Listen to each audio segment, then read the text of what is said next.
Welcome to the Real News Network. I'm Jess Lenore in Baltimore. It was a who's who of the Baltimore development world at the groundbreaking of the controversial billion-dollar development HarborPoint on Baltimore City's waterfront. It's been billed by supporters as a job creator and an economic engine that will ensure the city's financial success for years to come. But critics say the HarborPoint deal was enshrined in secrecy, gives hundreds of millions of dollars to developers, while property tax breaks may result in the loss of hundreds of millions of dollars in state education funding. This is Mayor Stephanie Rawlings-Blake addressing supporters.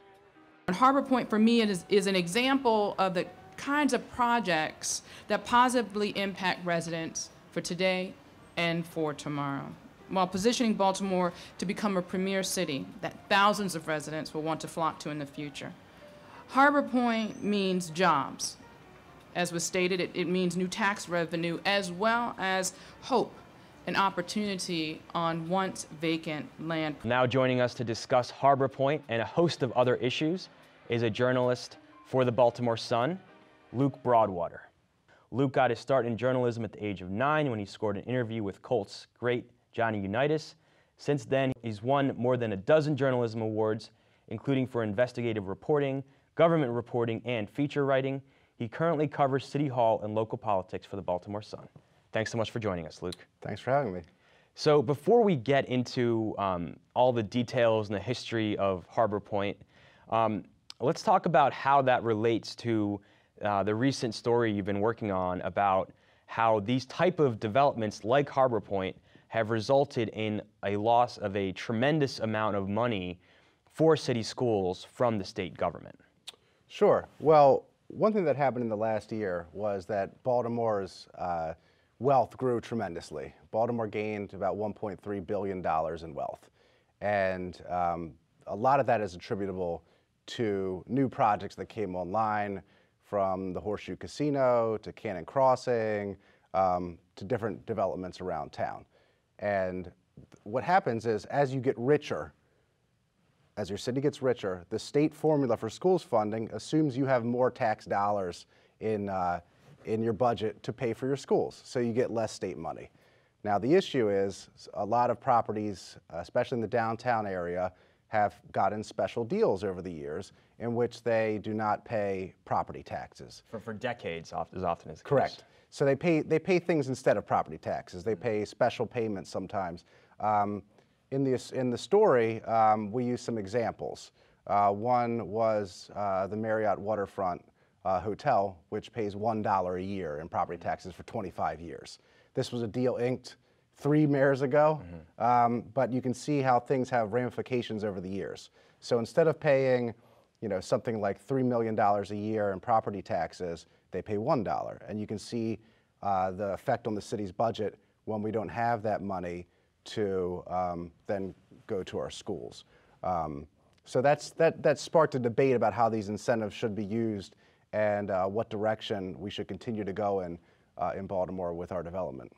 And you reported in the debate over HarborPoint that this was a concern when this was being discussed and debated, because according to one calculation, as you reported, the city is basically giving $400 million in incentives and tax breaks to the developer, and then this will result in a loss of something like $200 million in the future to the city schools.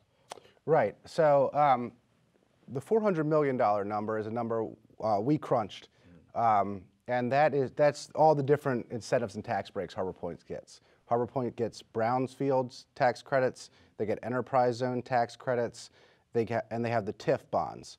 And the TIF bonds... And so that's tax increment financing for people that aren't familiar with it. Correct, yeah. So what that is a special deal signed off on by the city council in which this project's tax dollars, well, first the city floats a bunch of bonds. They float over $100 million worth of bonds to pay for this project. And those bonds accumulate interest over time. So the city has to pay back the interest. Now the way they do it is, under the deal, the developer's tax dollars will, instead of going to the general fund and pay for police and schools and all kinds of things, it will go to paying off these bonds. So that's another incentive. If you add it all together, it's about $400 million worth of incentives. How does that relate to schools funding over time? Well, that remains to be seen, because schools funding is based on your assessed value of your property. Right now, the projections are that Harbor Point will be a $1.8 billion development, which, if Baltimore grows at a faster rate than the other jurisdictions in Maryland, could result in lost schools aid. Ron Kreitner, the director of the West Side Renaissance downtown, estimated in his calculation that would be $200 million over time. I have no way to say whether that is correct or not because I can't predict the future. But it's safe to say it will have an impact on the school's formula of some amount. So Luke, you discovered that Baltimore had violated the Open Meetings Act when it came to the Harbor Point deal, specifically around the TIF funds, I believe. That's correct. So before any TIF funds can go to the City Council for approval, they have to go through a board called the Board of Finance. And what the Board of Finance is, it's kind of the debt manager for the city. It's supposed to keep reins on how much debt the city accumulates. And most analysts say it's very bad for a city to have more than 4% debt. Right now, the city's at like 2.5% debt in these bonds. And so this board was meeting, and they were going to discuss Harbor Point. And the Baltimore Development Corporation, which brokered the deal for Harbor Point, came in, and they were going to present all the details of the deal. They're going to have they had a PowerPoint set up. They had documents to pass out. They were going to lay out all the intricacies of the deal. And I was there to cover it. Some other reporters from Fox were there, and they told us to get out of the room. You know, obviously we objected. I stood up and stated on the record that I object to this. I think it's an open meeting. I think we have the right to be there. It's in the public's interest to see how our tax dollars are spent. They had other ideas. The Fox reporters objected as well. They kicked us out. They closed the door. We filed a complaint. I put on my lawyer hat for a minute and drafted the complaint. We sent it to the Open Meetings Compliance Board, and they ruled in our favor. They said they had no right to kick us out of this meeting. It was the public's money. We had every right to see how it was spent, and they said the board was in violation of the law. And did anything really result from that? Well, I'll say this. One, that does not invalidate the deal, right? Mm-hmm. In that process, they signed off on the TIF, and then it went to the City Council, right? But what it did do is it forced them to be more open in the future. So now and this is true, the next TIF deal that came through, the Board of Finance, they called us, they sent us emails letting us know what was happening, they opened the door, we got to sit in the meeting, watch how everything was discussed and how things were approved. And so it did open up their process going forward, although it had no effect on us being able to see the details that were told to that board of Harbor Point. And so more on Harbor Point, the developer behind it, Michael Beatty, who is he? And talk about his financial ties to the major proponents, including the mayor and several city council people. Yes, so one story I looked into was sort of the behind-the-scenes players behind Harbor Point. We knew sort of the main players, right? We knew the mayor's in favor of it. We knew Jack Young, the city council president, was in favor of it. We knew Michael Beatty, the developer, obviously in favor of it. We knew people like Carl Stokes were behind it, or against it, a city councilman who chaired the committee it had to go through on the council. He thought it was too much money. He thought it was needed to be scaled back. Several other council people felt that way as well. So what I did was I looked at who is behind the scenes advocating for this project. And one thing you could see was the lobbyists for Harbor Point work for the Gallagher law firm. The Gallagher law firm is headed by a gentleman named Rick Burt. He has been seen for many years as a kingmaker in Baltimore. And if you looked at the mayor's contributions, you saw she got, I believe it was about $35,000 or so from lawyers at the Gallagher law firm. So you could see sort of quietly they were trying to wield their influence. On the other side, you could see that Carl Stokes, who was the biggest opponent, was his biggest benefactor was Peter Angelos, the owner of the Orioles, who is also a developer and a big owner of real estate property on the west side. he was opposed to the project, at least his people were. I don't think he ever publicly stated anything on it, because they felt that in their opinion, there's a finite amount of resources to go around in Baltimore. And if you have subsidized development on the harbor, tenants from the west side properties will move over there because they can charge lower rents because they're getting the subsidies. And so I believe that their crew was opposed to it in part because of it. They were worried about its impact on existing businesses in Baltimore. So you had you could see the money and the contributions on both sides behind the scenes, which is, I think, always interesting and fun to look at. Who's aligned with whom, who's supporting whom, and who doesn't want to put their name out there on record and stating arguments in the public, but who wants to sort of do it behind the scenes.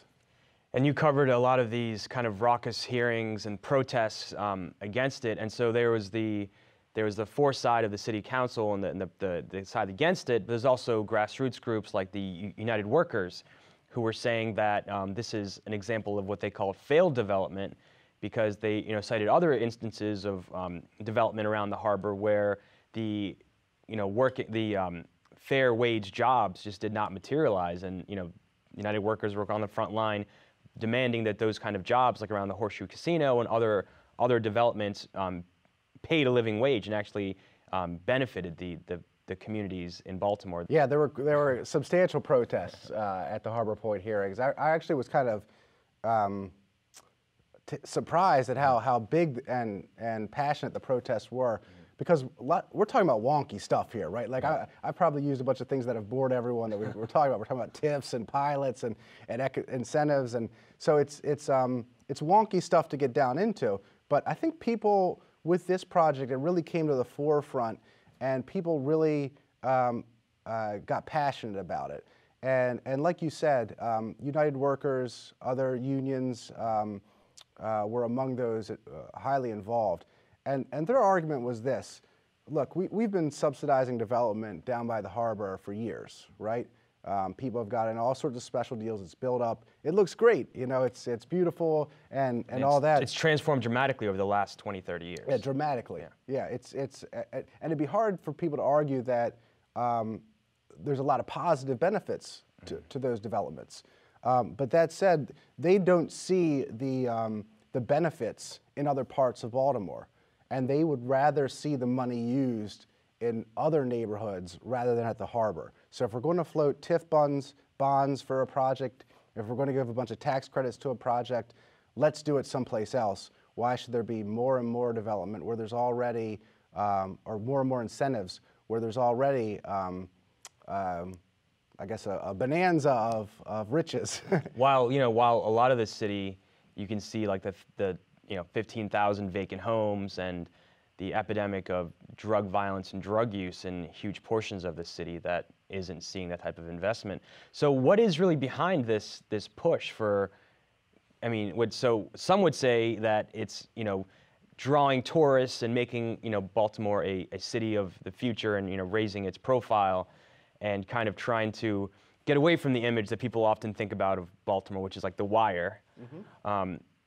But on the other side, there is that other part of Baltimore that is a lot of people feel like it's being ignored. Right, correct. So what's behind the push? Well, I think the mayor and the city council and supporters think that it's not an either or. They're of the, I don't know what economists said it, but the rising tide lifts all boats is their idea, right? So if you... the trickle down kind of idea. Right, yeah. So if you, if you have a big rich development somewhere that's bringing in, arguably bringing in people from the counties who would stay in the county otherwise, and they're spending their money here, that means more jobs here in Baltimore. That means more people with money in their pocket to spend elsewhere in Baltimore, and everyone sort of benefits in the long run. I think the thing that people like the United Workers would argue is, we've been doing that for decades, and still we're still seeing 1/4 of the city in poverty. We're still seeing high joblessness. I think the unemployment rate has been around 10% now for a while in the city. And in some neighborhoods, it's closer to like 40 or 50. Right, correct. Yeah. We just had a story in the paper the other day that my colleague Justin Fenton wrote about how Sandtown Winchester has more people incarcerated than any other neighborhood in the state. And it's costing the city and the state tens of millions of dollars every year to incarcerate people. Exactly. So their argument is, are these strategies really working? Yeah. Or is it really just benefiting a select few and not the city as the whole? I think, you know, I've talked with the mayor about this before, and her opinion is it's not an either or. We can do both. We can help downtown and help the neighborhoods as well. I think a lot of people would like to see more done in the neighborhoods. All right, well, Luke Broadwater, thank you so much for joining us for this first part of the discussion, and we're gonna, hopefully you'll stay with us for the next few parts, and we'll talk more about your work and what it's like to cover City Hall in the city of Baltimore. Great, So, thank you. thank you for joining us at the Real News Network.